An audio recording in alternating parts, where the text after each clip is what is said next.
And we appreciate. There you go. Okay, so we're starting with the end in mind. So John told us the purpose of his gospel, but he didn't do it to almost the end of the gospel. And in John chapter 20, verse 30 and 31, John wrote, Jesus performed many other signs in the presence of his disciples, which are not written in this book. But these are written so that you may believe that Jesus is the Christ, the Son of God, and that by believing you may have life in his name. So when we studied the book of Luke, Luke told us the purpose of his gospel at the very beginning. John told us the purpose of his gospel at the end. Yeah, and sometimes when John, you wind up missing some things early on. If you realize that he's driving to one point, looking at that up front helps us to keep focused on it as we go through. I mean, that's his purpose. We're going to do a similar thing today. We're going to skip down to the end of chapter 8. We're doing 7 and 8. But what going to the end of 8 is going to keep you from having to read it twice, because a lot of the stuff, if you know where he's headed, it's easier to see it along the way. So I'm going to start in chapter 8, verse 48, and a group of Jews are talking to Jesus. The Jews answered him, are we not right to say that you are a Samaritan and you have a demon? I do not have a demon, Jesus replied, but I honor my Father and you dishonor me. I do not seek my own glory. There is one who seeks it, and he is the judge. Truly, truly, I tell you, if anyone keeps my word, he will never see death. Now we know that you have a demon, declared the Jews. Abraham died, and so did the prophets, yet you say that anyone who keeps your word will never taste death. You are greater than our father Abraham. He died, as did the prophets. Who do you claim to be? He answered, if I glorify myself, my glory means nothing. The one who glorifies me is my Father, of whom you say he is our God. You do not know him, but I know him. If I said I did not know him, I would be a liar like you, but I do know him and I keep his word. Your father Abraham rejoiced that he would see my day. He saw it and was glad. Then the Jews said to him, you are not yet 50 years old and you have seen Abraham? Truly, truly, I tell you, Jesus declared, before Abraham was born, I am. So back in, it's 325. There was something called the Nicene Council. And a lot of you, probably most of you, don't know about it. But what we're taught today is that a bunch of people got together and decided that Jesus was divine. They decided. They said that nobody thought that before, and he didn't even think he was, right? And even if you don't know about the Nicene Council, a lot of the teaching, a lot of the stuff that you see in movies and TV and even in sermons and stuff are people who have adopted this idea that nobody believed Jesus was divine until the Nicene Council of 325. And the reason we skip down here is because in these two chapters, this section, John is going to show us Jesus declaring himself. And what I wanted you to see on this in particular is right at the end, Jesus has been telling people that those who believe in him will not taste death. And these church leaders, the religious leaders, are really angry. And they said, look, Abraham, our father Abraham, the patriarch, he's dead. And I said this, a few weeks ago, and I hope I didn't offend anybody, but even if God chooses to heal someone, we all have a limited time. And that's what they're saying. Abraham himself, the patriarch, is dead. And you're telling people that folks who believe in you will never taste death. What do you think? You're greater than Abraham? And Jesus said, Abraham longed, he looked forward to seeing my day. and he saw it and he was glad. And that he, he knew me. And I don't, but the point of this, he speaks about Abraham like he knows him. And these leaders just blow a gasket. They say, you're not even 50 years old. Abraham has been dead for all these centuries. You're not even 50 and you know Abraham. And this last part is what I really want to get across. His response is, I tell you the truth, before Abraham was, I am. And the born is something that gets thrown into translations, but the way it reads, before Abraham existed, before he was, I am. And the place we've seen that before is back out when Moses is seeing the burning bush, and he says, well, who do I tell people you are? And he says, you tell them I am. Now in Hebrew, you don't use that first person singular except for God. It's a weird thing that goes on, but Jesus has just taken the words. Now, admittedly, he's not saying them probably in Hebrew, but he's taken this idea of saying, before Abraham even existed, I am, not I was. And the beauty of that, there are some words that don't get chosen by accident. I try not to drill down and pretend like they spoke in English, but this is one of those curious places where you can really look at what he says. And he doesn't say, I was around even before Abraham. What he said is, before Abraham, I am. And that is this eternal thing that says, it goes, I am, I am, I am. It goes backwards, it goes forwards. That's a declaration that cannot be mistaken. And they didn't mistake it because they started, they were The ready. next verse says, at this, they picked up stones to throw at him, but Jesus was hidden and went out of the temple area. They So knew what he meant. And so the reason that I want to go into this so much, that I want to be sure we talk about it, is because what we get taught today, if you ever stray out into these circles where I go, but you get bits of it thrown at you, that, he was a good guy.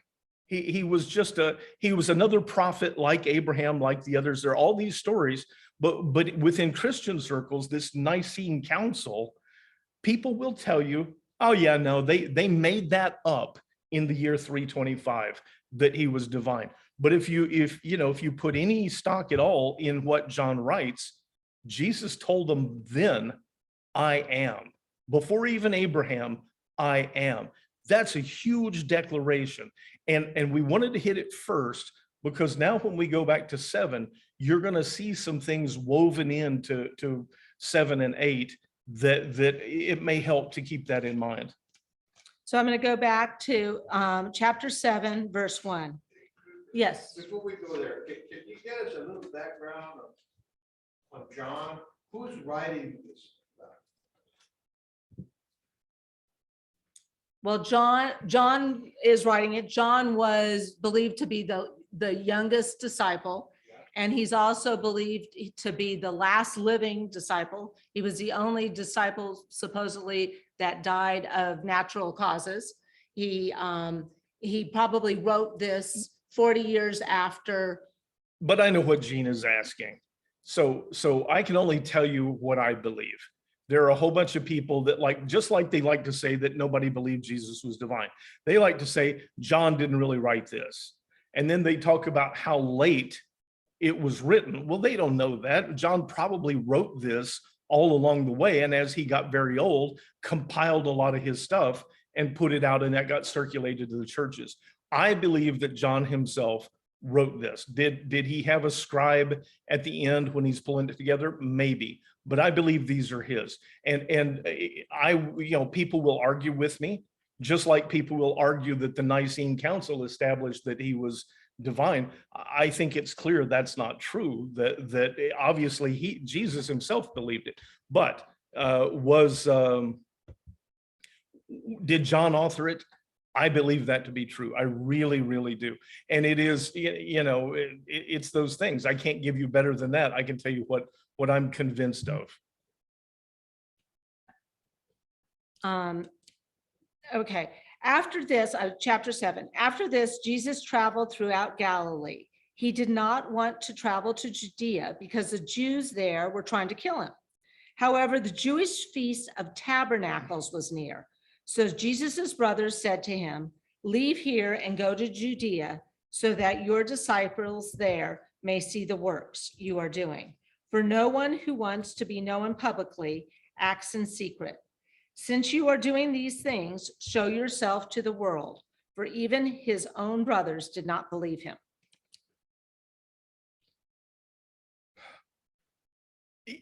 Again, I don't want to get into arguments with people about whether those are his biological brothers or whether it's his brethren. There are two schools on that, and just so people know, because people say two schools on that, the Roman Catholic faith believes that Jesus did not have any siblings. Whether, and that word brethren could mean, it could be brothers or it could be cousins. We're not going to go there. But enough said. Yeah. But whoever these are referring to, they're obviously very close to him. It refers to them as brothers. They are someone in his inner circle, and they don't believe in him at all. And so it's the Feast of Tabernacles, which we'll talk about. But this is one of those times when the good Jews go up to Jerusalem if they possibly can, and they're sort of goading him. They're going, well, you know, you think you're such a big deal. Let's go up to Jerusalem. And it's already said that they were trying to kill him there. And they said, let's go up to Jerusalem and you can show off and tell everybody who you are. And if you want people to know who you are, nobody who wants to be known does things in secret. So quit doing things out here in secret, and let's run up to Jerusalem, and you can do your wonders there in front of these people. This is kind of an ugly thing. That, you know, if you believe they're literally his brothers, they don't believe in him. If you believe that it's someone so close that they're calling them brothers, they're goading him and sort of saying, go show off up here and let's see how it goes for Well, you. when we were talking about it, I had another thought that it was them sitting around going, oh, he is causing such trouble with us. Maybe if we tell him to go up to, he'll stop this, you know? There is a point where he's out teaching, and it says that his mother and brothers, and again, I will leave the brothers for whatever it is, but his mother came, and they thought maybe he's crazy, and they came to collect him. They came to pick him up and haul him back home. They really, you know, they're worried about the amount of trouble that he might cause if he upsets the Romans too much. So We're going to go back a little bit to the Feast of Tabernacles. So there's 3 Jewish feasts a year to this day that are the, you know, 3 main feasts, and it's Passover. And we have seen that many times. John seems to really let us know when these Jewish feasts are. So there's Passover, and then there's the Feast of Tabernacles, which is also known by the Feast of Booths or Sukkot. And then the third feast is the Feast of, what is it? Shavuot, the Feast of Weeks. The Feast of Wheat. So this one is of Booths. And as most of you know, Scott and I and our family lived in Israel for a year back in 2005 and 2006. And this is Shavuot. So this, and I'm going to read you, Sukkot. I'm sorry. I'm going to read you. And the other thing you guys know, I put together a book when I came back. And Julie, in fact, would get my weekly emails. We've been friends for a long time, and I sent out emails to everybody. That was before there was blogs and things like that. And when I came back, I took my emails for those 52 weeks and put it into book form. Let me see. Let me let her enter. Sorry, lots of people. Okay, so this is from week 13 when we lived in Israel, and this was the picture I sent out. This week, we experienced the rich culture that surrounds us in Israel. We celebrated Sukkot. The word Sukkot is Hebrew for booths, and Sukkot is known as the Festival of Booths or the Feast of Tabernacles. The holiday runs for 7 days. It serves as a reminder of the 40 years that the Israelites wandered the desert. During that time, the Israelites did not live in permanent structures. Leviticus 23:42-43 states, live in booths for 7 days. All native-born Israelites are to live in booths so their descendants will know that I had the Israelites live in booths when I brought them out of Egypt. During Sukkot, the religious Jews build a Sukkot in their front yard and they eat all their meals there. Communal Sukkot are everywhere, including the kids' school, the grocery stores, and even at our work. There are very specific rules for building a Sukkot. It must be at least 3 feet high and 26 inches in length and width. The Sukkot must be made from cinder blocks, lumber, canvas, or nylon sheeting attached to a frame of wood, metal piping, or any other suitable materials. It may be decorated. Some people hang carpets and tapestries, nuts and almonds, peaches and grape branches, and wreaths made from ears of corn. Pictures of Jerusalem and other Jewish symbols are often used for decorations. 7 symbolic biblical guests are invited to Sukkot each day. These guests include Abraham, Isaac, Jacob, Joseph, Moses, Aaron, and David. Many people also invite friends to their Sukkot. We were invited to Natalie's house, the college student who helps with the kids, for Saturday dinners. See attached. They served barbecue chicken and hamburgers. All We right. had salads and French fries and a wonderful fruit salad for dessert. It was great to meet her family. They made us feel right at home. It was truly a wonderful evening. The reason that's important, I think, is so that you can understand that even today, some of these traditions they have kept. And even today, these people build these outdoor booths or kind of tent-like structures, and they eat out there and they remember their history. They're instructed to do this, and it reminds them that when they were coming from Egypt, that's how the people had to live. And it connects them to the other Jews, and it connects them to their history in a way that we sadly don't always do. So this was they were doing the same thing in Jesus' day because it was to remind them when they were coming out of Egypt. And everyone who can goes up to Jerusalem to participate in this week-long feast. And it's not just a feast, it's a remembrance. And so that's where they were going to go to Jerusalem. And they said, come on up here and do some of those signs and wonders up in Jerusalem. And let's see how that works out for you. It's kind of a rough thing. And I'm gonna paraphrase the next little bit. Jesus tells them, I'm not going to do that because my time has not yet come.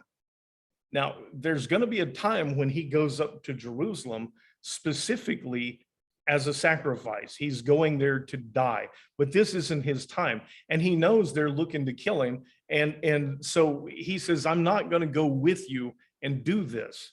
But then we're told he comes in the middle of the week and goes straight to the temple and begins teaching. And it's, he's not doing signs and wonders, but he is teaching. And again, the religious leaders say, how does this guy teach this way when he's never been trained? He's never been to a formal religious school. He didn't come through one of ours, and we've got the best religious schools in the world here in Jerusalem. How can he teach this way? And Jesus tells him, my teaching is not of myself. It's the one who sent me. It's the Father who sent me. And that's the theme of these two, what we call chapters, but that's the theme of this section. Jesus is telling him constantly, I was sent here by the Father. I was specifically sent by the Father. And if you knew the Father, you'd know me, and you'd know how I teach like this. And you don't know the Father, so you don't know me. And that, as you can imagine, irritates them. because once again, he's declaring that if you know him, you know God. And if you know God, you know him. And the reason that you don't know me is because you don't know God. That's a kind of a hard thing to swallow for someone who is a religious leader for an entire nation. So do you, so he, And doesn't that dovetail to the idea that the law doesn't get you to know God? It absolutely does. And that's going to become even more clear through here. But you're absolutely right. They put their faith, and we were told a couple of chapters ago, you put your faith in the law and in you know, the prophets and you have condemned yourself, because you say that you, and we're going to hear this, you say that you follow Moses. Moses was writing about me. And so if you don't believe me, you don't even believe Moses, who you claim you follow. so I'm gonna take it up from, so he paraphrased up to verse 21 or 20, I said. So this crowd says once, like they're doing at the end of chapter 8, he's asking if he's a demon. You have a demon, the crowd replied. Who is trying to kill you? Jesus answered them, I did one miracle and you're all amazed. But because Moses gave you circumcision, you circumcise a boy on the Sabbath, but that is from Moses, not from the patriarchs. If a boy can be circumcised on the Sabbath so that the law of Moses will not be broken, why are you angry with me for making the whole man well on the Sabbath? Stop judging by outward appearances and start judging justly. So they're still mad. A couple of weeks ago, there was that incident where he goes in and heals a guy on the Sabbath. Man has been crippled for 38 years, 37, 38 years, and he heals him. And rather than rejoice for the man, they're mad because He picked up a mat. the man picked up a mat. Jesus told him to pick up a mat, and they don't want to, they say you're not supposed to do any work on the Sabbath. So they're mad that this happened on the Sabbath, that work was done, rather than rejoicing for the healing of this man. And I'm sure it was done for just exactly this point. And so he says, they're to the point, by the way, that they're saying, you're demon possessed, claiming all this wild stuff. And he says, no, I'm not. He said, look, you guys will circumcise boys on the Sabbath, on Shabbat. That's one thing. And that's work. I mean, that meets the definition of you're doing something, you know, some kind of almost a craft. He says, you do that. You make an exception when you want to. Why are you so upset that, you know, when you'll do this on the Sabbath, why are you upset when I heal the whole man on the Sabbath? And it is the sort of the theme of this section, but it's him declaring to them. Now, they're never going to hear. He's not going to convince them to abandon the law and the legalism. These are teachings for everyone else. These are teachings for us, for his disciples, to understand that the law is to teach us how to behave, I hate to say righteously, but to try and draw close to God. It's how we can live with each other. But when you go applying it to the point that having someone healed of being lame for 38 years is an offense to you, then you've got something upside down. And that you're going to see that sort of repeat as we go through today. The other thing that hit me when sort of back to, you know, John wrote this, and it's believed that he wrote it several decades after these events happened. And it dawned on me this week, and when you listen to it, John is almost writing, when he remembers this stuff, now it all makes sense to him because he's looking at it in hindsight. And, you know, oh, this is what Jesus was doing. So Yep. anyhow, Yep. as I go on, verse 25, then some of the people of Jerusalem began to say, isn't this the man they are trying to kill? Yet here he is speaking publicly and they're not saying anything to him. Have the rulers truly recognized this is the Christ? But we know where this man is from. When the Christ comes, no one will know where he is from. Yeah, let's stop right there. This is one of those things. So Jesus already told them, stop judging by outward appearances. This is not a section about judgment. He's telling them, you guys, you need to pay attention to what's really important here. But in the next section, people are noticing that he's saying stuff that's sort of, to the religious leaders, blasphemous. And yet they're not arresting him. So some of them are saying, have they sort of given in that this really is the Messiah? But other ones say, we know where this guy is from. You know, he's from Nazareth. Nothing good ever came out of Nazareth, right? You're laughing because you've seen The Chosen, and it's a great thing. But then I want you to look at this last sentence. They say, we know where this man came from. When the Christ, when the Messiah comes, no one will know where he's from. They just made that up. Somewhere along the line, people do this and they create myths. And we talked about it this week. What are two examples of it? Two examples. And this, I hadn't been raised with reading the Bible, and some of these are things that I thought were in the Bible. God doesn't give you more than you can handle. God doesn't give you more than you can handle. I mean, how many times and have you been told that when you're going through a hard time, and you think to yourself that that's probably in the Bible somewhere? It's not in the Bible, you guys. And God does give you more than you can handle. So And he that gives you lean on him. So you can lean on him. So God does the exact opposite of that saying that's thrown out. Here's another one that, oh my gosh, this was my mom and dad's favorite for me. God helps those who help themselves. Obviously, and another thing, it's not in the Bible, you guys. And people say this with such confidence. And so people who don't know, who aren't familiar, think, oh, that's in the Bible somewhere. God helps those who help themselves. And it's a way that we can be superior. You know, the reason that person is in such dire shape is because they won't help themselves.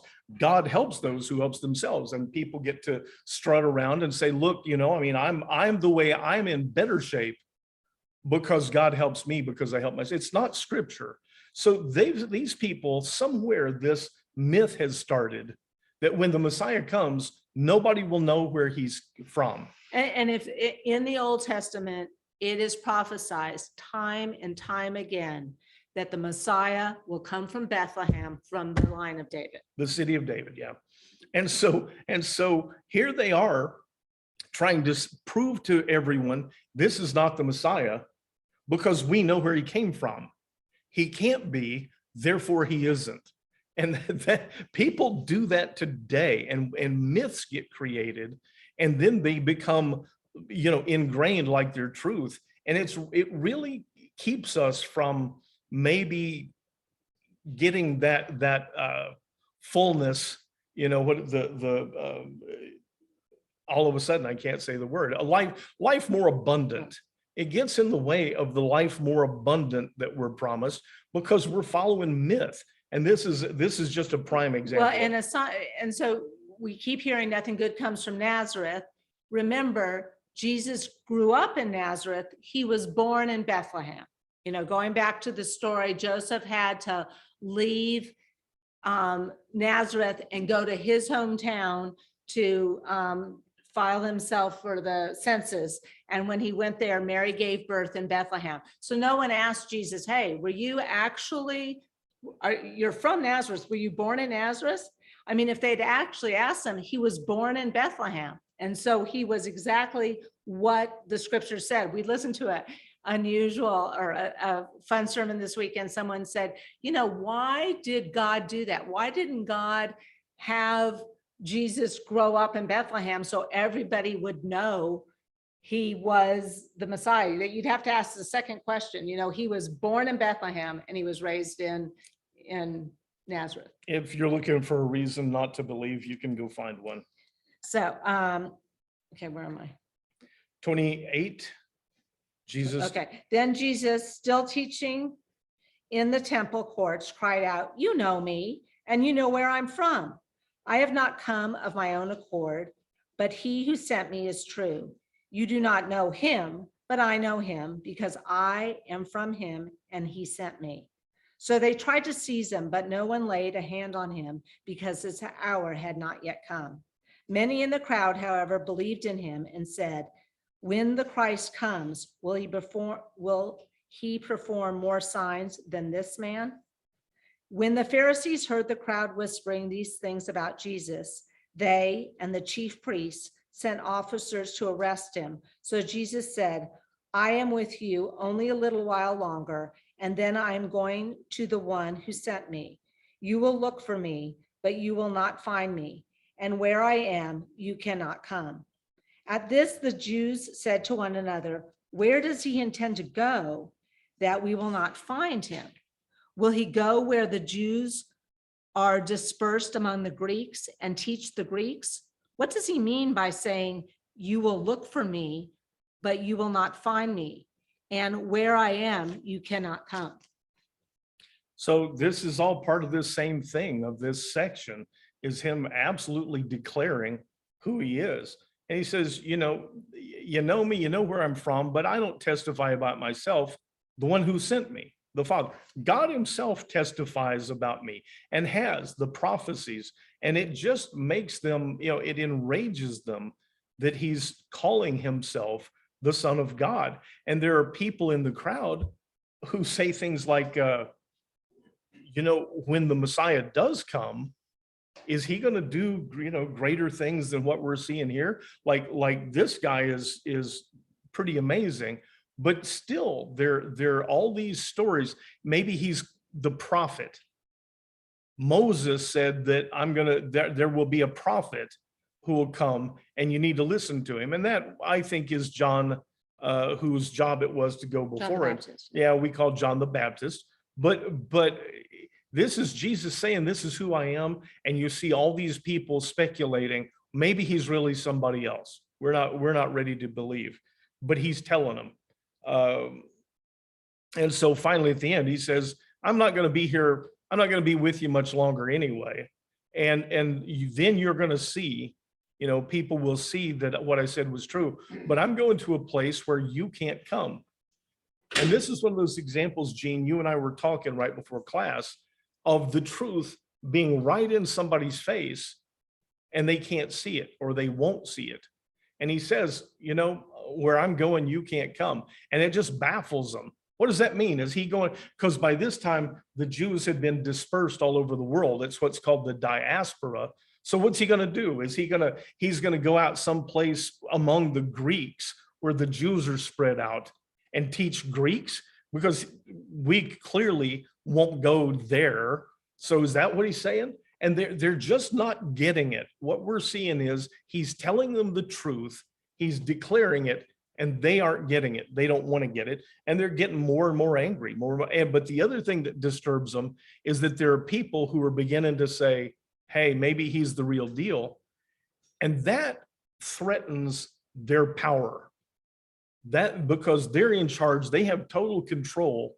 And if these people start following Jesus, they're not going to be, following us anymore. And that threatens their power base. And we see that over and over too, that power is one of the big motivators for them looking to kill him. I have two questions, pardon me. That's fine. At 30, many in the crowd, however, believed in him and said, Yes. what we were talking about. When the Christ comes, so they don't think he is Christ. They're expecting a Christ. Will he perform more signs than this man? So the Father, the word believe right prior to that quotation follows. Yeah. That's John writing, right? He's not quoting, he's writing. So John's idea of believe. They believe that this prophet, they believe he's somebody. Is he really the Son of God? Is he really the Messiah? They believe that he's somebody, that he's doing something legitimate, but there are all kinds of rumors about, well, maybe he's this, maybe he's that. And the use of the word, I could spend an hour talking about that one thing. And I spent several on it, in the last couple of weeks. All I can tell you is these are people who are saying the guy's legit, but they're not to the point yet of saying they believe that this is the Messiah. And the other one that concerns me about these two paragraphs or sentences is nobody's going to get to Jesus unless he's sent by the Father. Yes, So they may not be blind, it's just they haven't gotten what is the word, granted. He says granted, that you see the actual light, Jesus. So the Father hasn't granted them that privilege. it's above my pay grade. Okay, the things that you're talking about, and I want to say this out loud.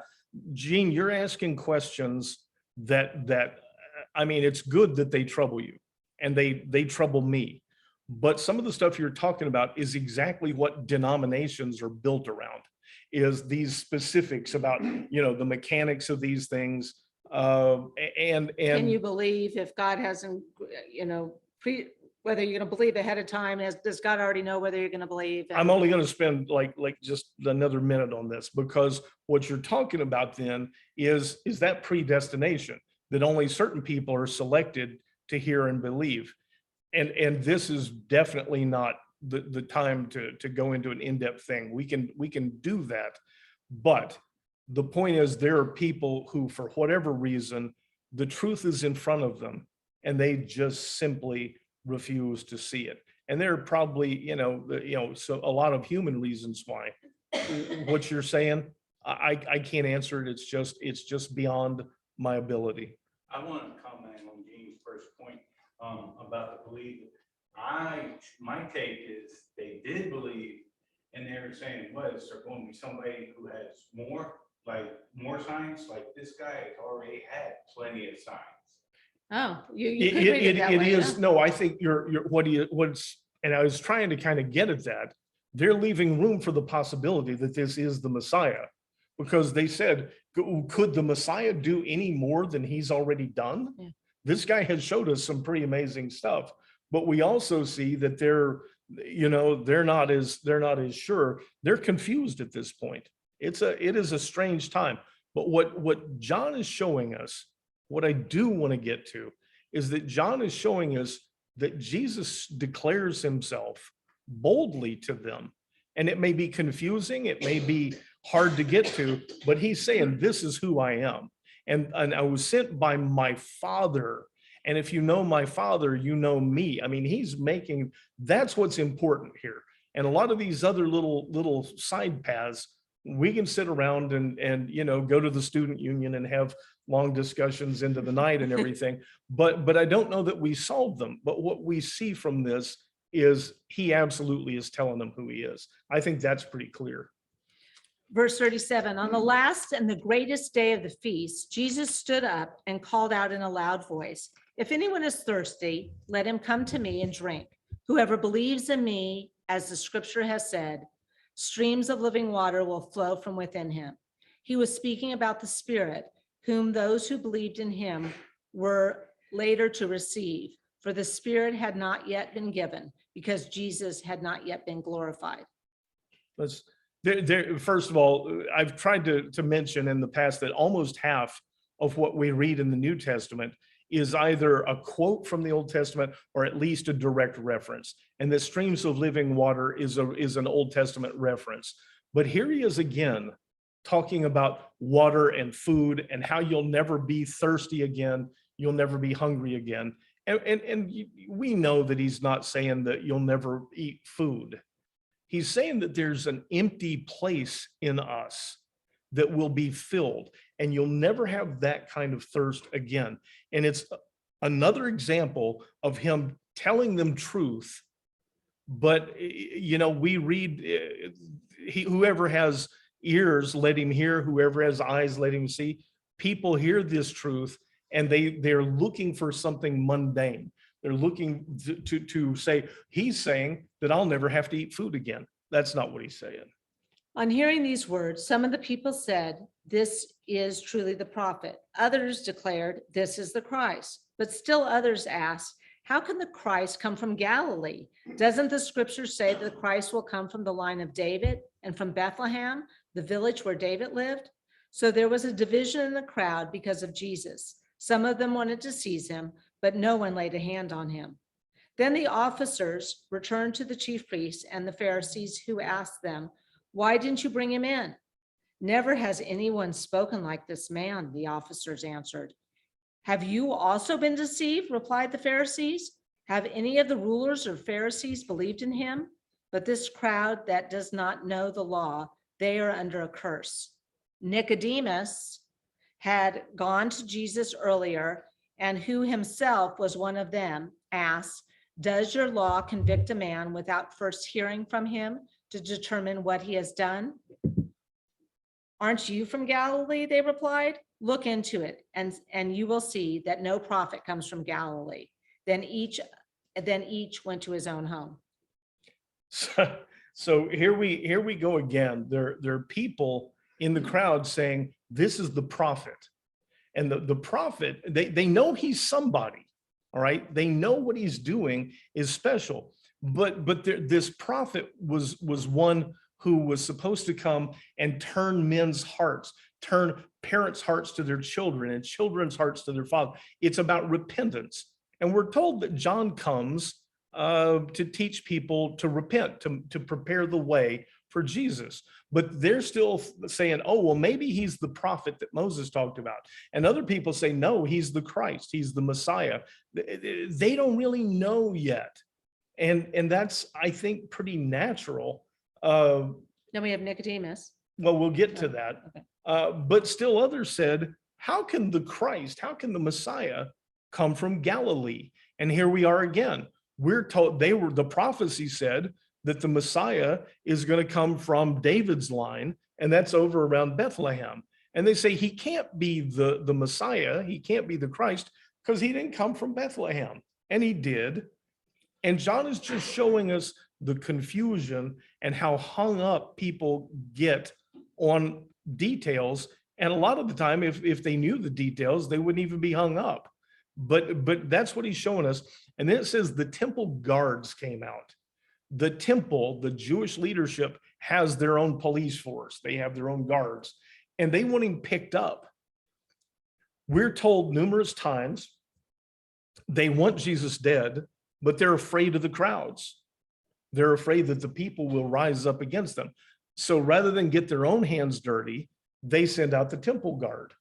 And the temple guard listened to him, and they just kind of shake their heads and go back home. And the leaders say, what are you doing? I mean, didn't we tell you to go arrest him? And they said, look, nobody has ever spoken like this man speaks. We've never heard anything like that. And immediately the leaders are angry, and they go, oh, so he's fooled you too? You know, you've been taken in by this charlatan, and these people are really dangerous. These people who don't know the law are becoming dangerous, the followers. And you see where their heart is. Their heart is with the law. Everything focuses on the law. And so these people who are believing him, it's only because they don't really know the law, not like us. And we're going to have to keep things straight for them because they're off the track. And then comes Nicodemus, and we've heard about him recently. Remember, he comes to Jesus at night. He's a Pharisee and a member of the Sanhedrin. So he is one of the top Pharisees in Israel. It's like being a senator. He's the cream of the crop. He's the tops. And I think we see that he believes. Now they're finding a way to go arrest Jesus and have him killed. And he says, wait a minute, does Jewish law let us do this before he's had a proper trial? And it doesn't. I'd love to do maybe 1 week about Jewish law and how often they break their own law while saying they're supporting the law. But Nicodemus is trying to slow them down. He's trying to stop them. And he says, guys, what you're doing isn't even legal. We're not supposed to convict a man before he's actually been tried. And in order to be tried, he has to have accusers who can point to something specific that he's done that's illegal. You can't do this.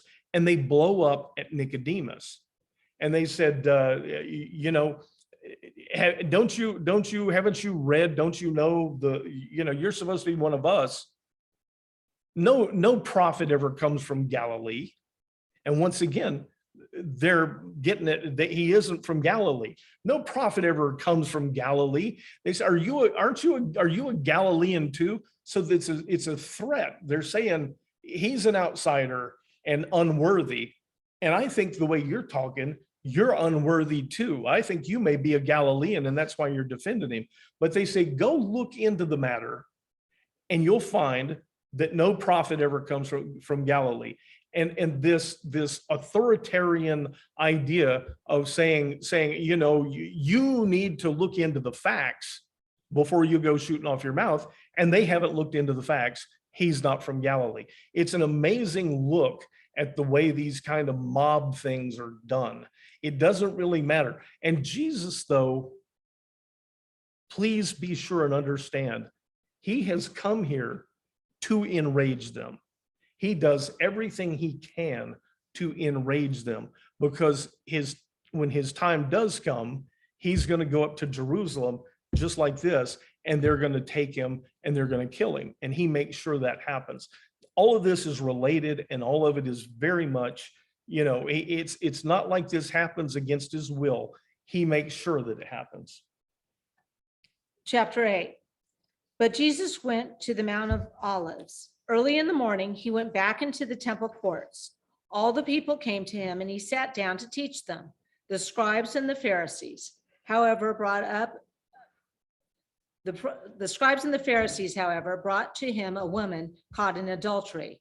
They made her stand before them and said, "Teacher, this woman was caught in the act of adultery. In the law of Moses commanded to us to stone such a woman. So what do you say?" They said this to test him in order to have a basis for accusing him. But Jesus bent down and began to write on the ground with his finger. When they continued to question him, he straightened up and said to them, "Let him who is without sin among you be the first to cast a stone at her." And again, he bent down and wrote on the ground. When they heard this, they began to go away one by one, beginning with the older ones, until only Jesus was left with the woman standing there. Then Jesus straightened up and asked her, "Woman, where are your accusers? Has no one condemned you?" "No one, Lord," she answered. "Neither do I condemn you," Jesus declared. "Now go and sin no more." So this is a really famous story. Those of you who've grew up in a church, for instance, you've heard this story. I'm going to start out telling you that there are people who say that it's not part of the original manuscript, that it got added somewhere after the fact. And you'll see a footnote in some of your And you'll Bibles. see a footnote in a lot of Bibles. I'm going to get back to that. But let's just look at what's here for now. He comes to the temple and they bring a woman who's, they say, has been accused of adultery, caught in the act. It's important to understand, and I hope you let me tell you a story because I love what's going on here. If someone is caught in the act of adultery, the law, what we call the law, says that they're both supposed to be stoned. You note that there's a woman, there's not a man. You can't commit adultery by yourself. The woman can't do this without a man, and yet they haven't brought a man. And John tells us that the whole purpose in this is to try and trap Jesus, because if he says she should be stoned, they're going to go to the Romans because the Jews are not supposed to be killing people without Roman permission. And if he says that she shouldn't be, then they're going to stir up the people and say, look, he doesn't follow the law of Moses. They're always this clever little trap they're trying to set. And it shows him just sort of sit down and he's drawing in the dirt with his finger. And we don't know what he's doing, except it's like, yeah, come on. There are people who will tell you they know exactly what he was writing. There are sermons on it. There are commentaries, and we don't know. This is all we're told. But when they finally get done making their case, he stops writing in within the dirt, and he looks up and he says, "Whoever among you is not guilty of sin, whoever is sinless, let him cast the first stone." So let me tell you what that is about. In Jewish law, in order to convict somebody of something, you've got to have at least two witnesses. You've heard me talk about this before. I'm going to repeat it though. Two people go into a house, one comes out covered with blood, the other one's inside stabbed to death. There are no witnesses. There can't be a conviction. And I know that sounds ridiculous, but the idea what part of our legal system is based on, that you can't, on circumstantial evidence, we don't want innocent people being convicted. So the law says that you got to have these witnesses. But what the rest of the story is, the people who make the charges, the witnesses, if that person is convicted and it's a capital crime, it's something killing, they have to throw the first stone. And it's not like a little pebble-sized rock. Usually when they can, they have a place set up, and the first one is a great big boulder thing. It's like a, cinder block or something. It's designed to make sure the person doesn't run off, to get the ball rolling. Now, I want you to imagine you're going to be a witness and you're not really sure what you've seen. You're kind of embellishing a little bit. You're going to be less likely to do that if you know when the conviction comes in, I've got to be the one that picks up this first stone and to crush this person. You're going to think twice. Most people have a conscience, and part of the idea in that is that we're not going to have people bearing false witness in these kind of trials. And so they've broken the law, they've twisted the law, and they've brought just the woman. And they said, Moses said that someone like this who's been caught in adultery should be stoned to death. What do you say? Oh, Moses, they're looking for him to contradict Moses. So he turns the tables on him. He doesn't even get into the argument of should we follow the law of Moses? He says, okay, whichever one of you is without sin, go ahead and throw that first stone. And what he's done is now they're going to have to, in order to be the one to start the ball rolling, they're going to have to declare themselves as being sinless. And a witness. And a witness. They really are supposed to be a witness, but they're also going to have to declare themselves as being sinless. And they realize they're in a bind and they begin to drift off. It says the oldest ones first. Older people, we maybe hopefully get a little more wise, but the young gung-ho ones would have been part of the mob. Once the mob begins to drift off, they drift off too. And it's just Jesus and the woman. And he said, what is it? So is to declare oneself sinless blasphemy under the Jewish law? It would be like the stuff he's saying. Yes. Yeah, because only God, only God. Yeah. And so he turns it around. But here's what's a big deal about this story, this account. He looks up at her and he says, as if he hasn't seen them drifting off. He's done drawing, and he looks up and he says, is there nobody here accusing you? Because you've got to have an accuser under Jewish law to convict. And he looks up and he says, hey, is there nobody here to accuse you? And she says, it's just you and me. And he says, so they don't accuse you, neither do I. But then he tells her, go and sin no more. Stop doing this. It isn't good what she's doing. And you can't confuse this with him saying everything's okay. He doesn't say, yeah, whatever you want to do is okay. I forgive you. He tells her, knock it off. Stop doing this. I'll go back now where it says that people say that this is not authentic. There were people who were so worried that this is going to be taken as saying that a woman might commit adultery and it's okay. And I believe personally, and this is one of those arguments that I can argue all day long, but I believe from what I've been able to find that they cut this out because there are people who are threatened by the idea that adultery in a woman might be forgiven. And I've gone back, I've looked at the manuscripts, I've spent time on it. I won't win an argument with scholars if they think the other way, but I'm telling you, there were, just like when we studied Ruth, and she goes out to the threshing floor with Boaz, and it says she's wearing her best dress. There are people who say that was a wedding gown. because the idea of her going and laying at Boaz's feet was so scandalous. It doesn't say wedding gown. I mean, we know what the word means, but this idea of saying that an unvirtuous woman might be forgiven, I think that they left this out, and I could even tell you who I think did it, at a certain point in history. But you look at this, and this is so much consistent with Jesus' teachings. And you look at how he took a trap like that and just sort of, he turned it around, and he said, like, should we pay taxes to Caesar? And he says, give to Caesar what is Caesar's. Well, in this case, he doesn't argue the law. He says, sure, go ahead and stone her. If that's what you think, go ahead. But if let the sinless one among you be the one to cast the first stone. And nobody can pick that up and run with it. And they just drop the whole thing. It's kind of it's a beautiful thing, but it's so consistent with his teaching. I believe it belongs here. And we're at 10, And we're at 10. 10:02. Okay.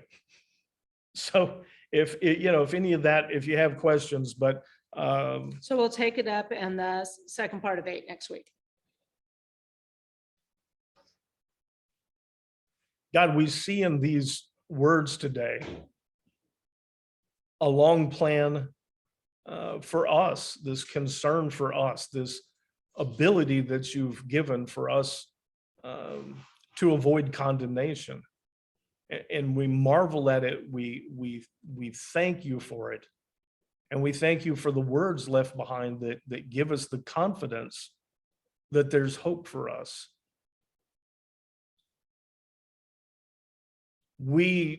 All of us are guilty of things that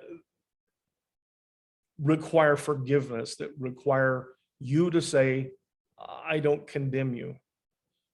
And we see this plan for us to get that kind of grace, and we're thankful. Remind us as we go this week and as we do what we do and we try to condemn other people, we try to justify ourselves by looking at other people, remind us that we receive that same forgiveness that we failed to extend to them, and help us to be more like you, and remember that. Amen. Yeah. You guys can unmute yourself. Good morning, Kay. Good to see you. Sorry if I didn't accept you right in. They did something new again on Zoom, and so it's harder to see when to accept somebody. Hi, David. Hi. And Jack, I didn't speak to you. Hi, Jack. Hey, hi, Scott. Oh, and you know what we were supposed to ask? Next week is 4th of July is on Monday. Should we take a break next week and do it the next week? Or should we do it on Sunday? I am more than happy if a lot of people are going to be traveling and we're going to miss a week, we'll accommodate that way. Does anybody have a preference? Sunday's fine with us. We need all the help we can get going into the 4th of July. We'll do it in recording. I think that should be the last word on that. We need all the help. So we'll be here next week and we'll record it for people that are traveling. Unless you're jerking fish lips or something next Sunday. All right. Okay, you guys have a good one. Thank you. You too. Thank also. you. Bye. Bye-bye. Is that inappropriate? Bye. Thank you.